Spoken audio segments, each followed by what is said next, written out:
DG को मैंने इस मामले में एतमाद में मैं लेकर आया और मैंने कराची के जो कोर कमांडर हैं उनको मैं एतमाद में लेकर आया।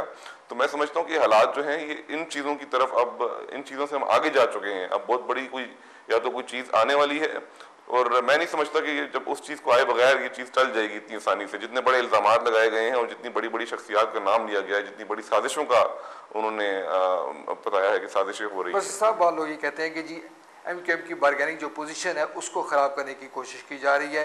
डॉक्टर इमरान फारूक की बात की जा रही है, ये कहा जा रहा है कि टोनी ब्लेयर को अल्ताफ़ हुसैन साहब ने कुछ लेटर लिखे थे। तो आप क्या समझते हैं कि इसके पीछे कुछ सियासी मकासद है या कुछ और ऑब्जेक्टिव्स हैं?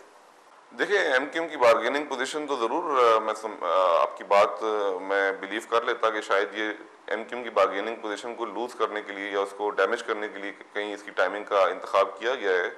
लेकिन जैसा कि मैंने पहले अर्ज़ किया कि जो इसमें इल्ज़ामात, जिस नोयत के इल्ज़ामात लगाए गए हैं, आप उनका नेचर ऑफ इल्ज़ामात देखें कि पाकिस्तान के जो उन्होंने मुत्तहिदा के जो चीफ़ हैं अल्ताफ़ हुसैन साहब, उनके बारे में उन्होंने ये कहा कि ये बरतानिया के साथ और अमेरिका के साथ मिलकर पाकिस्तान को ना सिर्फ तोड़ना चाहते हैं बल्कि पाकिस्तान को ये बिल्कुल तबाह बर्बाद करना चाहते हैं। और ना सिर्फ ये बल्कि अल्ताफ़ हुसैन साहब ने उनकी इस बात की तायद की, अमेरिकन की और ब्रिटिश की, और उन्होंने कहा मैं आपका साथ दूंगा।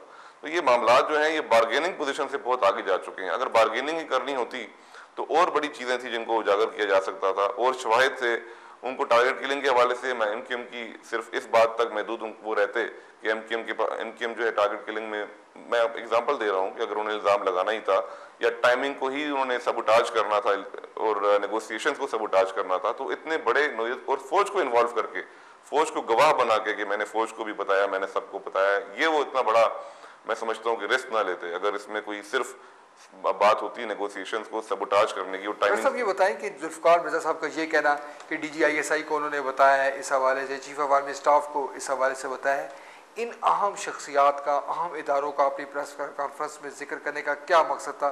क्या वो ऑब्जेक्टिव गेन करना चाह रहे थे? जी, इसका जिक्र उन्होंने इसलिए भी किया क्योंकि बहैसियत एक होम मिनिस्टर के, चूँकि उनको इतना बड़ा एक इंकशाफ उनके सामने हुआ तो उनसे ये सवाल ज़रूर पूछा जाता कि जनाब आपने उसके बाद क्या किया। तो लिहाजा उन्होंने पहले से अपने एंगल्स जो हैं वो कवर किए हुए थे और उन्होंने बताया, उन्होंने हल्फ पे ये बात बताई कि ना सिर्फ उन्होंने सदर आसिफ अली जरदारी साहब के ये नोटिस में ये बात लेकर आए बल्कि ISI के चीफ को भी उन्होंने ये बात बताई और कोर कमांडर कराची को भी ये बात बताई। और उन्होंने ना सिर्फ यहाँ ये कहा कि मैंने उनको बात बताई बल्कि उन्होंने कहा उनकी तरफ से एक पॉजिटिव रिस्पॉन्स मिला। उन्होंने कोई ये नहीं कहा कि आपकी इंफॉर्मेशन दुरुस्त नहीं है, उन्होंने एक पॉजिटिव एक उनकी तरफ से एक रिस्पॉन्स मिला। लेकिन उन्होंने साथ में ये भी कहा कि शायद फ़ौज की तरजीहात मुख्तलिफ हैं।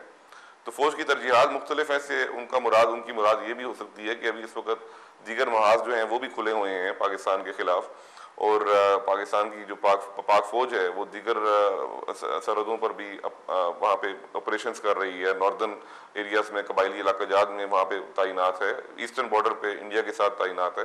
तो मैं समझता हूँ कि वो फ़ौज की तरजीहात मुख्तलिफ से उनकी मुराद ये होगी कि उस वक्त फ़ौज जो है ऑपरेशन के लिए कराची में फुल फ्लैज्ड ऑपरेशन के लिए शायद वो तैयार नहीं थी। लेकिन बहैसियत एक होम मिनिस्टर मेरा ख्याल है कि वो फ्रस्ट्रेटेड नज़र आ रहे थे।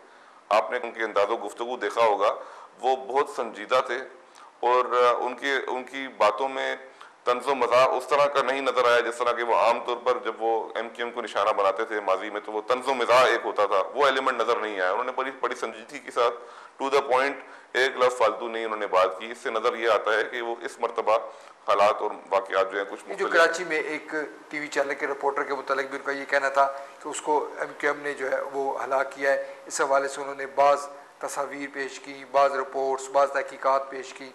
आप क्या समझते हैं कि तमाम जो इल्ज़ामात हैं ये उन्होंने पहले क्यों नहीं बताए? ये जो पहले बातें उन्होंने नहीं क्यों की, इस वक्त ये बातें करने का क्या मकसद था? देखिए, उन्होंने जो इल्ज़ाम लगाया है वो बहुत ही यूनिक है इन द सेंस कि उन्होंने पहली मरतबा उन्होंने MQM को किसी एक फ़र्द के कत्ल का डायरेक्टली उन्होंने ज़िम्मेदार करार दिया है और उन्होंने नाम लेकर एक ऐसे मीडिया पर्सन का नाम लेके उन्होंने, जो कि पश्तून भी थे गालिबन, उन्होंने कहा कि ये MQM ने इनको कत्ल करवाया है। तो मैं समझता हूँ कि बहुत एक अहम इंकशाफ है coming from the former home minister and the present, just recently present, अभी उन्होंने रिज़ाइन किया है, सीनियर मिनिस्टर।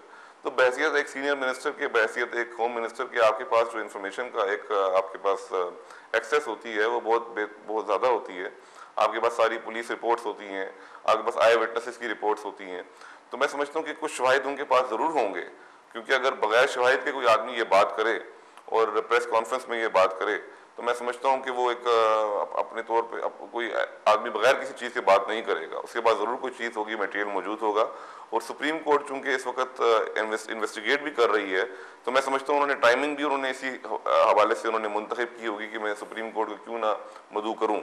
और बाखबर ज़राए के मुताबिक सुप्रीम कोर्ट इस प्रेस कॉन्फ्रेंस का और जो उसके सराउंडिंग सर्कमस्टांसेस हैं उनका ऑलरेडी नोटिस ले चुकी है और वो उनको तलब भी करेगी। साहब हम यहाँ पर मुख्तसर ब्रेक लेंगे। यानी वैसे दानिश इफ्तिखार साहब का कहना है कि इसमें कोई शक नहीं है कि इस किस्म की जो बातें हैं, ये इल्ज़ामात ऐसे हैं जो महज इल्ज़ामात की सूरत में नहीं दिया जा सकता। एक सियासी जमात पर आपका का ये कहना कि ये मुल्क दुश्मन सरगर्मी में मुलव्वस है, ये मुल्क को तोड़ना चाहती है, उसको ये कहना कि ये दहशतगर्द तंजीम है और इसके कायद के हवाले से जो बातें करना है वो इंतहाई तशवीशनाक है। और इस हवाले से महज इन फरीकैन को इल्ज़ामात का जवाब नहीं देना चाहिए, बल्कि एक इंक्वायरी होनी चाहिए ताकि तमाम हक़ाइक़ कौम के सामने लाए जा सकें। हमारे प्रोग्राम सिलसिला जारी है, हम यहाँ मुख्तसर ब्रेक लेते हैं, ब्रेक के बाद दोबारा हाज़िर होंगे।